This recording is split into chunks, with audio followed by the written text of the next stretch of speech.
Dear John Harbaugh, first off, thank you for our many years of success.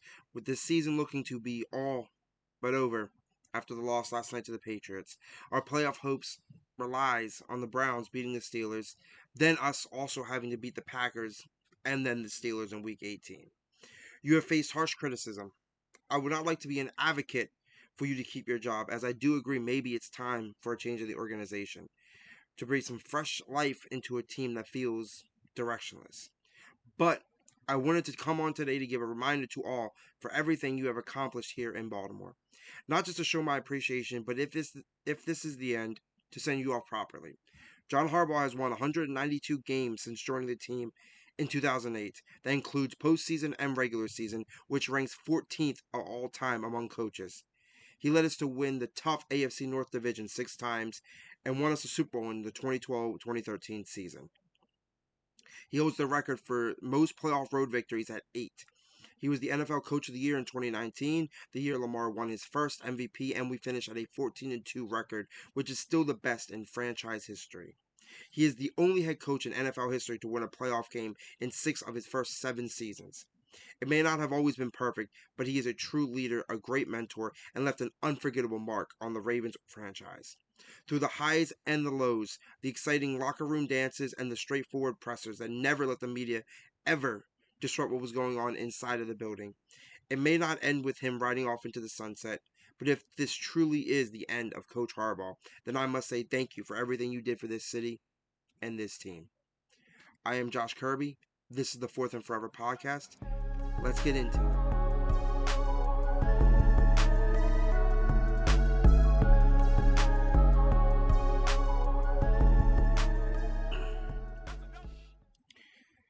So I thought about many games I wanted to talk about first. Many games I was thinking what would be the best way to start off this show, and I have to go with my favorite game probably of the weekend was the Packers versus the Bears in a defensive showdown with a backup quarterback coming in, a young quarterback really cementing that he is here, two great offensive minded coaches.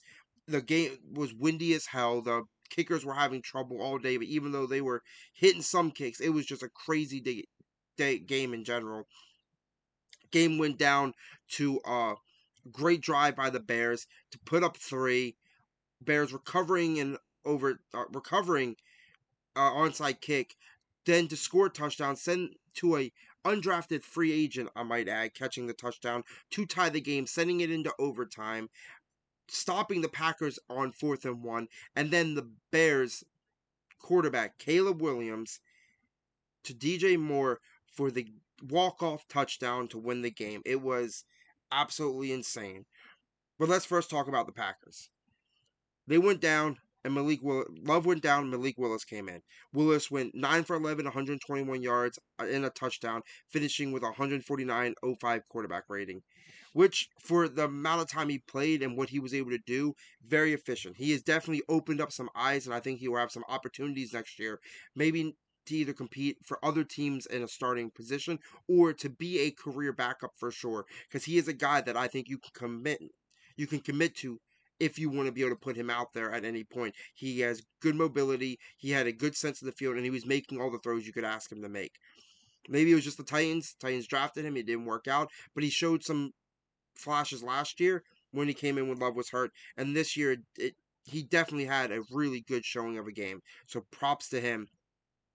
Parsons got hurt last week, and I thought this defense, I didn't think they would be hanging on by a thread, but I didn't think they would show up as well as they did. They started a great performance. They were getting after the quarterback. They were making plays, and it was everything that this team could hope for in the situation they are in.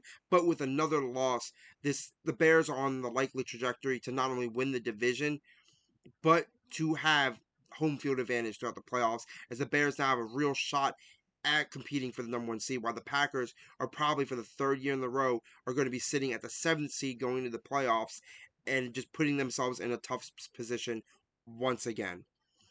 I admittedly, everyone knows I was a huge Packer guy.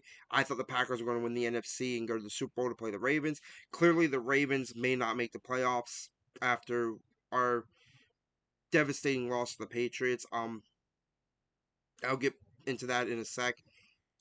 But the what I really want to talk about is the Bears. Because I think this game was more about the Bears than the Packers. And the Packers, the moment Parsons went down, and you've seen injuries throughout the season for this team, the hope for them competing for a Super Bowl is definitely out the window. But the hope for the Bears competing for a Super Bowl, I think, has just opened up, especially with Caleb Williams respectfully having one of the best games of his career. Even though, I mean, he was 19 for 34, 250 yards with 2 touchdowns, and his QBR was above 100. I think it was 114. He was clutch in the fourth quarter and he was clutch in overtime, with Ben Johnson really letting him do his thing while mixing in really good play calling and him following the script.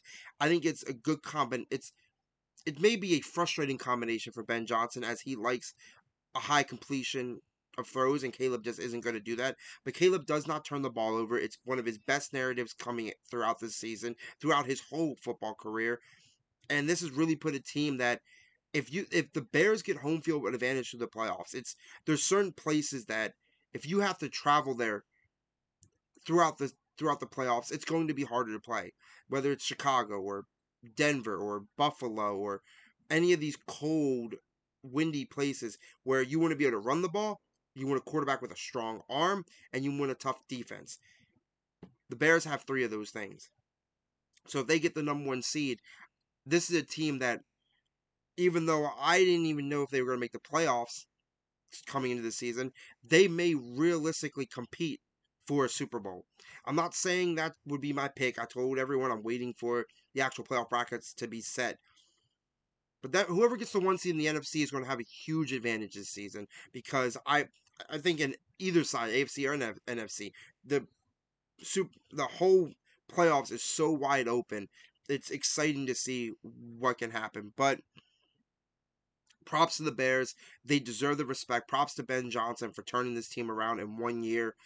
It really proved that this team really needed a structure at the coaching position, and it changed everything for this franchise. Now, I want to talk about another game that happened before Sunday, and that was the Rams Seahawks. I don't want to talk about this game too much because I think everyone knows how I feel. I think Stafford is still MVP. I think Seattle still is one of the best defenses in the league. I think Mike Macdonald and Sean McVay are two of the best young coaches in the league. Sean McVay with already a Super Bowl, and Macdonald, depending on how Darnold plays, he could eventually win a Super Bowl. But the truth is, for both these teams, the biggest difference is one. Let's hope Devontae Adams' hamstring isn't an issue going to the playoffs. I think they're not going to play him the rest of the season. They're onto the playoffs, and then he'll be good. Ring in Puka a little bit. He's very humble when he entered this league, and I think he's become more of a distraction with his team. And this team does not need a distraction right now. Yes, he was balling on the field. Yes, he put up 200 yards. But at the same time, you don't need that outside noise when the playoffs are coming up, and they're literally just a couple weeks away. That's my real complaints and worries about the Rams. I still don't love their secondary, but in if they get home field advantage, it might actually be more detrimental to them as they play in nice weather. Teams are going to be able to air out the ball.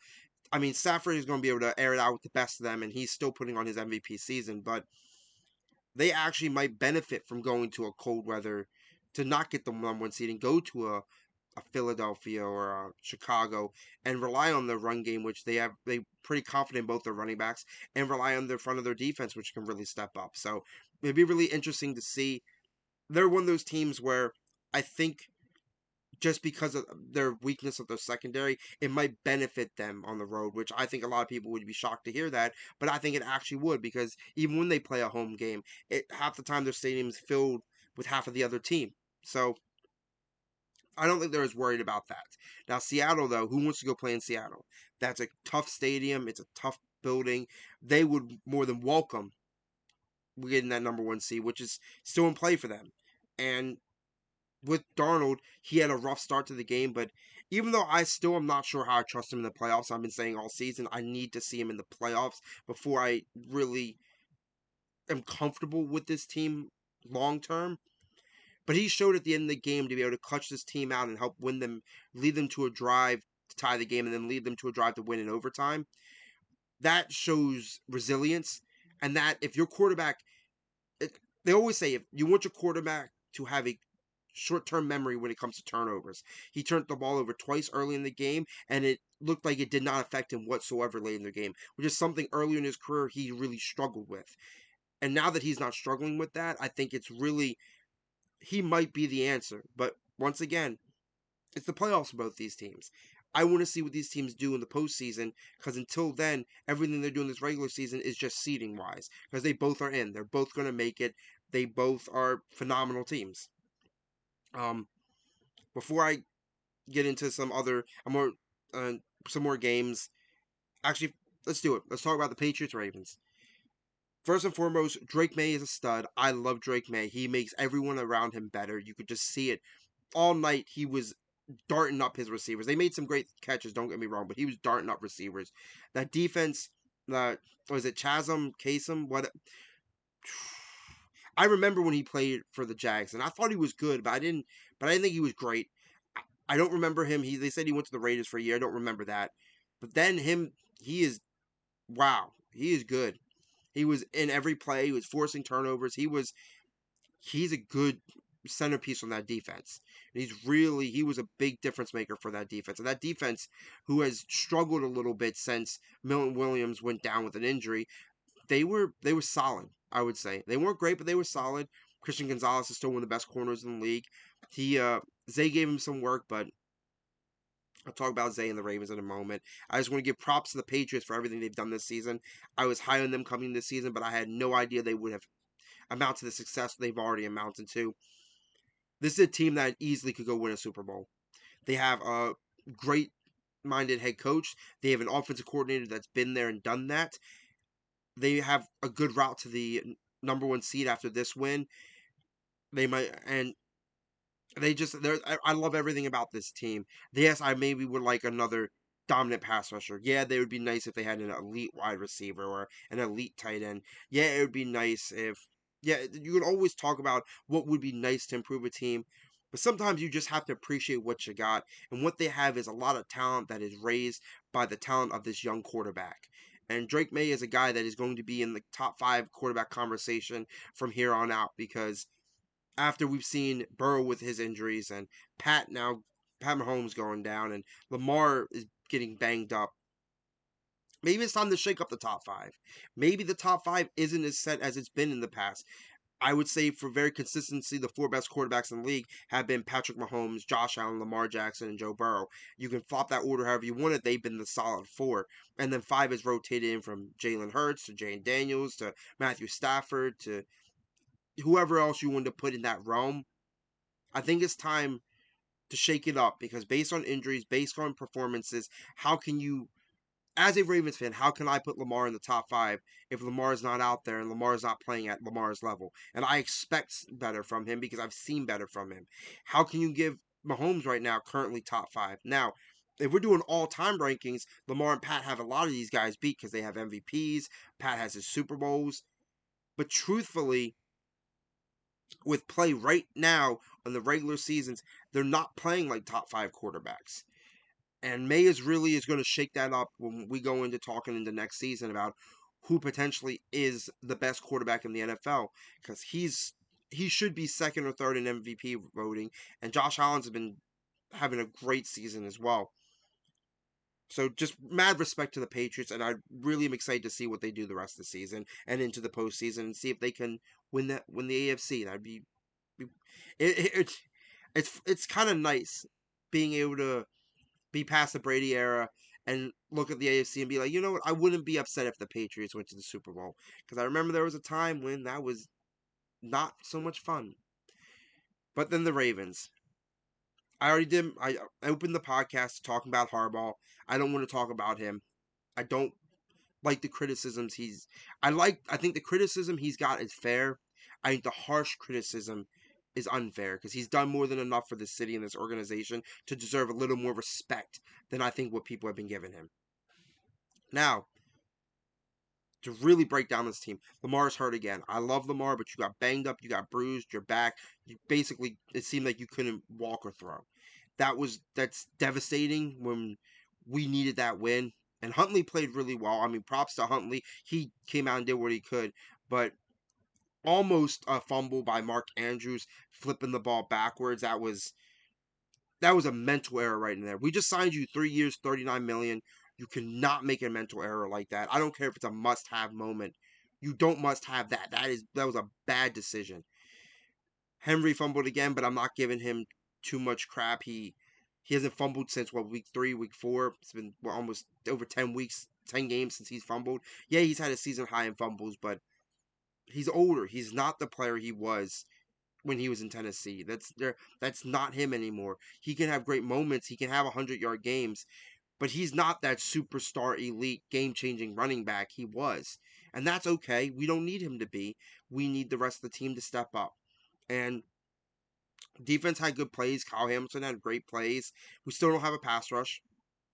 I I don't even want to talk about it anymore. Us not having a pass rush has been my number one complaint for this team from last year and in this year. That is a problem. A lot of people have a lot of hate on Marlon Humphrey, but he is fourth in the team in turnovers. He's in overall in franchise history. He isn't a perfect player. He's not the player he was after battling some injuries last couple of years, but he's still a solid member of this defense, and he still makes some good plays. Nate Wiggins looks like a stud. Roquan's still a baller. I like our defensive front when it comes to stopping the run. It wasn't great, but I could just tell there was a little bit of the team didn't want it bad enough. I think that was maybe the difference. Maybe I don't want to criticize our effort, but it just felt like we weren't playing our best. We the game was close, but I was hanging on the edge of my seat, feeling like we were about to give this game away at any moment, because that's what we've grown to know with the Ravens. We get up on a lead, we get complacent, and we just give the game away. We were not the better team. They were the better team. We came in as the favorites, but in my eyes, they were the better team coming in. The quarterback has been playing at a higher level. Their overall team's been playing. The record clearly is a lot better than ours. They have potential greater success this season than I would say our potential was. But at the end of the day, my biggest complaint for this team is is no one going to tell Zay Flowers you're doing too much. And I know Zay's proven he can do a lot. He can catch the ball, he can move, he's fast, he can make plays. But time and time again, I've watched this season him try to do extra after catching the ball when it's just not there.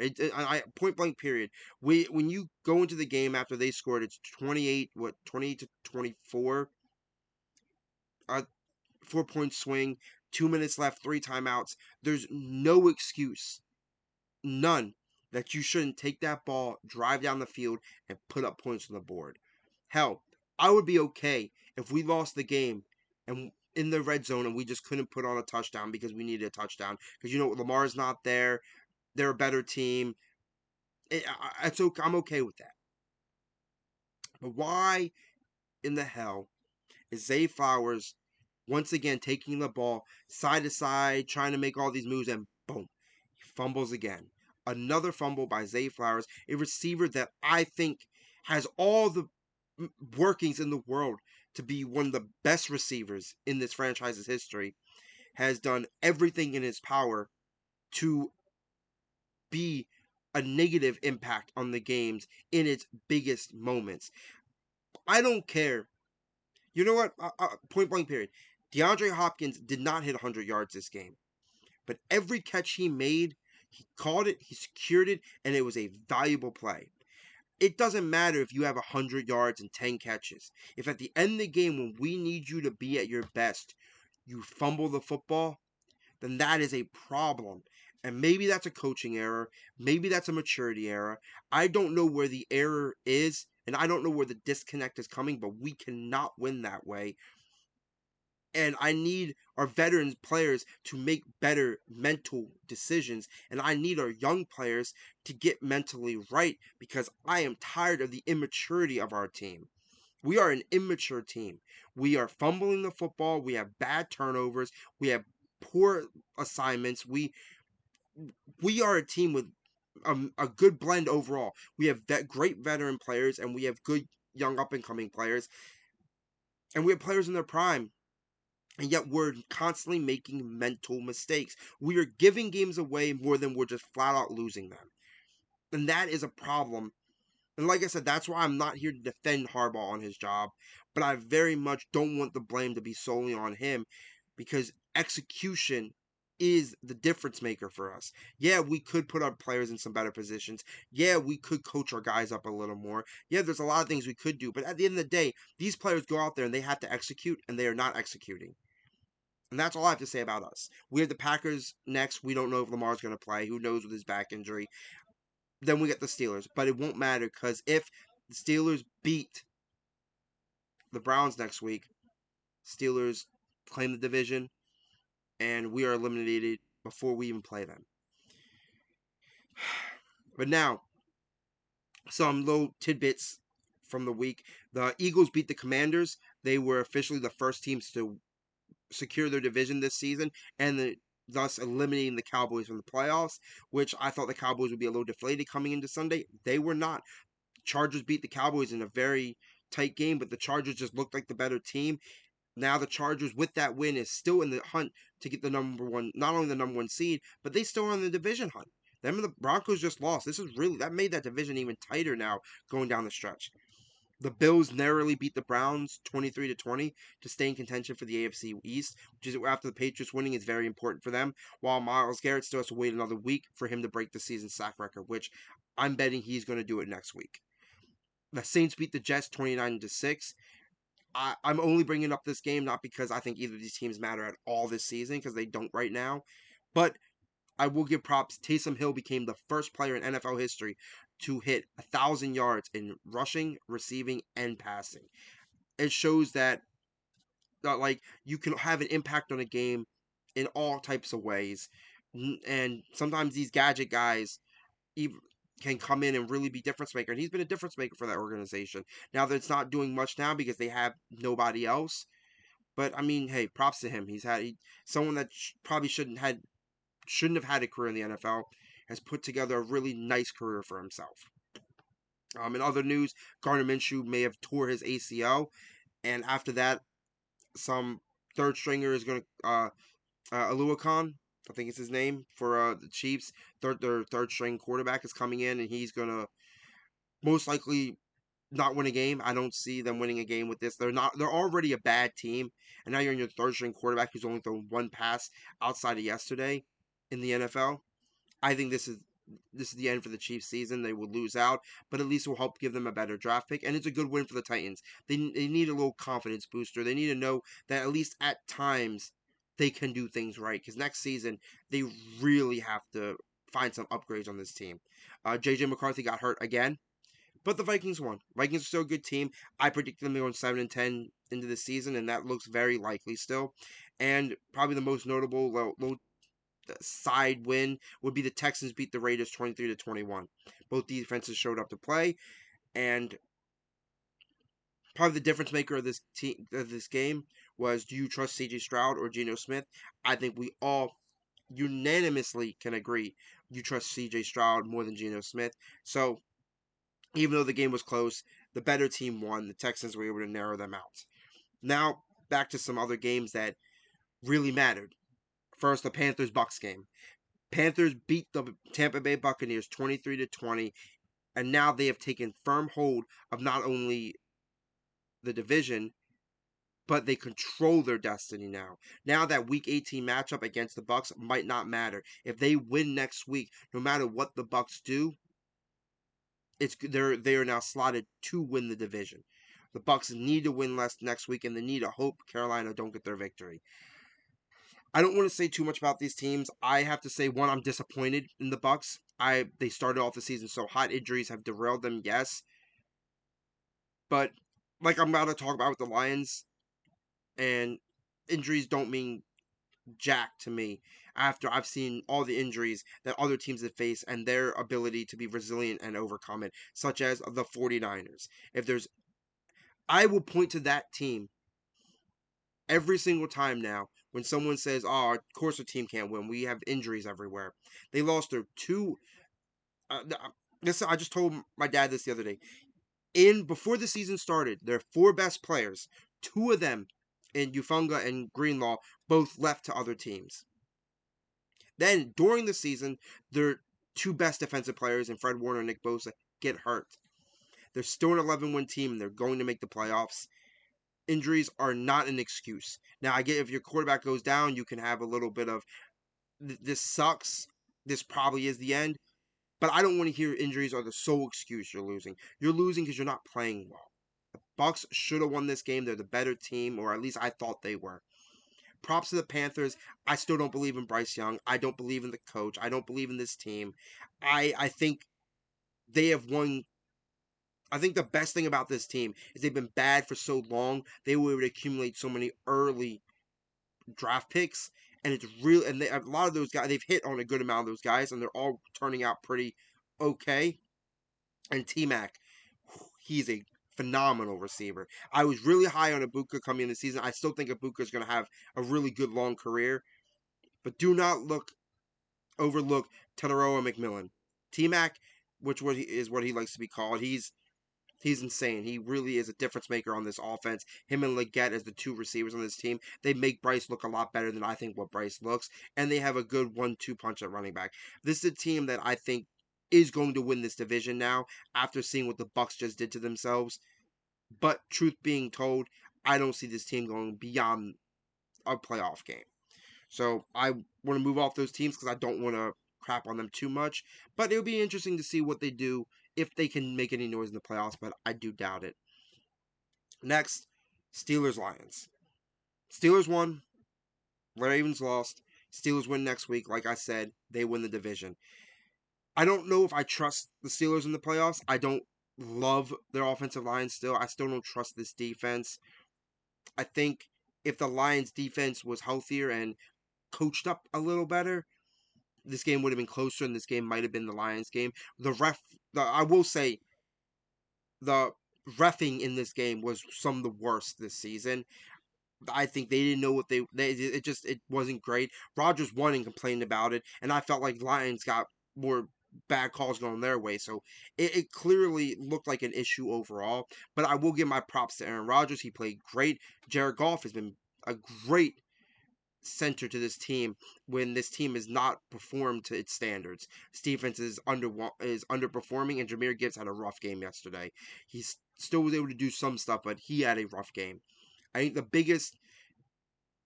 think going into the offseason, the Lions are going to have to revamp their coaching staff again. Dan Campbell's obviously a great head coach, but maybe you have to get into some new coordinators again and maybe revamp the whole defense. I know we all love Brian Branch and Kirby Joseph and Teron Arnold. It seems like he's a good player when he's out there, but once again, if I have to say you're a good player when you're out there, that means you're not available. And the best ability is availability. You need to be there. You need to play. Maybe it's time to shed off some guys that you may love, but it's time to revamp and get this defense to form because you have good defensive players in Malcolm Rodriguez and Jack Campbell and Aiden Hutchinson.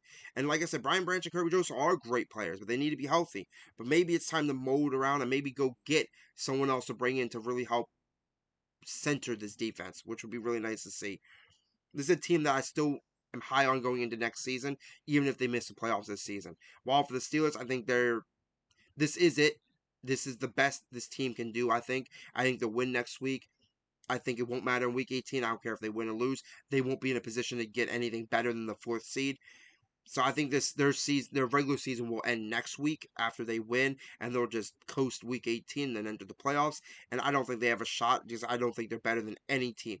If I was to rank AFC teams going into the playoffs, I'd have them as the seventh best team entering the playoffs. As in the Lions, I think they could compete with any team atop the NFC. It's just a bad luck of the draw this season when there's so many good teams, and you're one of the good teams that just have lost to good teams. Now, if the Ravens somehow pull it out and beat the Packers, Lions season is far from over.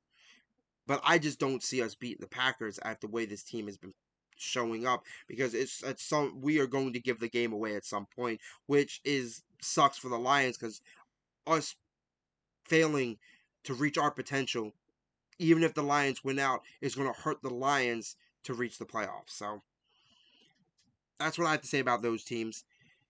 But now My favorite game I wanted to talk about, because I have apologized on this cast a few times. I apologize for the Commanders after week one. I apologize to the Niners after being a doubter. And now I'm apologizing to the Jacksonville Jaguars.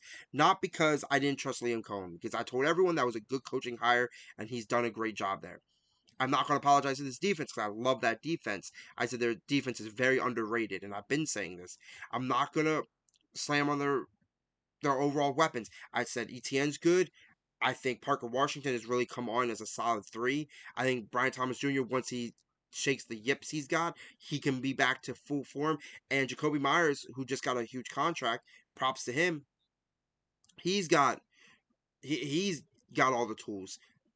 And Brenton Strange, the tight end, I liked him. I picked him up in fantasy. He's been around my leagues, even though Puka on Thursday really set me in a hole for my championship. It's kind of hard to beat a guy who starts off the week at 49 points, but we're not going to get into that. But I am sorry, Trevor Lawrence. I am sorry, Jags. I did not take this team seriously until today. Yesterday when the games happened, I finally take this team seriously. I didn't think they were that good. I didn't think they had. I, I thought they were beating up bad teams, and they were competing with good teams. But I just thought it was Lawrence didn't look all in. I didn't trust this team. I didn't know. I thought this team was gonna come into Denver. They were gonna lose, and then we'd be like, oh, okay, this is the Jaguars. They're gonna be good enough to be there, show up to the party, but they're gonna be gone early. And that I don't think is the case anymore. They had a dominant win, 34-20. That's a 2-touchdown lead over a team that most people have claimed to be the best in the AFC, and just as many, if not more, have claimed to be the best in the NFL. That's a solid win. That's a year making win. That is a game changing, defining win. That win will define Trevor Lawrence this season. That was the win that made me believe in him and should make a lot of people believe in him. Let me just run it through. Trevor Lawrence went 23 for 36, 279 yards, 3 passing touchdowns, and a rushing touchdown. In his last 4 games, he has thrown for over 1,000 yards, 12 touchdowns, no interceptions, and in every game had a QBR rating of 114 or higher. Those wins came over 2 divisional opponents, the Jets, and then the Broncos. That is respectable. That is great. And most importantly, I have to say this. This is a team that very well could not only compete in the AFC, they could compete for the AFC title. This team still has aspirations to get the number 1 seed. Like, for anyone that doesn't realize, like, this team is really in contention for the number 1 seed, just like any other team atop the AFC. With that being said, they also have a chance to compete to go to the Super Bowl and win the Super Bowl. Because with the way this defense is playing, they're, like I said, they're very underrated. Trevor Lawrence is playing at a high level. Sometimes when it comes to the postseason, it's about who's hot right now. It's one of the reasons I like the Texans. They've been a hot hand. They've won, what is it? They won the last 6 games or 6 of the last 7 or something like that. It's like teams that are running on a hot streak going into the playoffs, they carry a lot of momentum with them, which can really upset some teams. Now, if they match up with the Broncos again, do I think it's going to be a 14-point swing? No, I think it's going to be a 3-point game decided by a field goal in probably the fourth quarter or overtime. I think the Broncos will probably even win that game. But now you have to debate it, and that's the biggest thing about this team is you have to debate it. As for the Broncos, I won't I won't define them from this loss because they have won a lot of games in a row. They've won on a 11 game win streak, something 10 or 11 game win streak. When you're on a win streak that long, a loss is bound to happen. It's getting your playoff time. Your things are tighter than ever. Mistakes are you can't make any mistakes against good teams at this point because everyone that is good is competing for something, whether it's seeding, whether it's the division, they're all competing for something. So I won't fault them yet. They still they still have a nice grip on the number 1 seed, but it could go in any of directions. But let's talk about the overall playoff picture before we wrap up this podcast today. Right now, currently, the only teams who have clinched a playoff spot in the AFC are the Broncos and the Patriots. In the NFC, it's the Seahawks, the Bears, the Eagles, the Rams, and the 49ers.